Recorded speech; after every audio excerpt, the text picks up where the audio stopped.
you asked me about volunteers.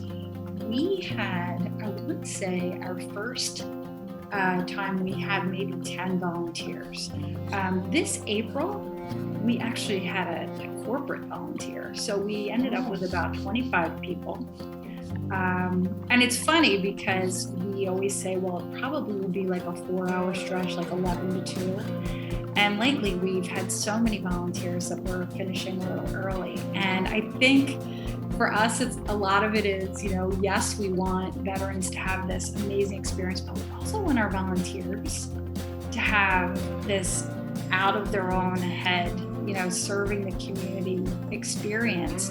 And we do see about an 80% return rate. So we've got a lot of volunteers that have been with us from the beginning, their families, their colleagues at work, their sorority sisters. It's like we've become their thing that they do together when they want to connect with nature and connect with the veteran community. We will see women being those that raise their hands, that have served, that are looking for this way to fit back into civilian life. And the reality is they never will.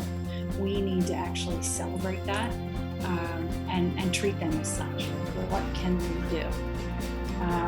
Well, we have Zoom and we have space. So we started compiling these individual packets of plants and plant-based materials. And then I would handwrite notes, and we would put their apartment numbers on them, and it was everything you would need for a particular activity. And then the morning of, I would go down there and I would drop them off.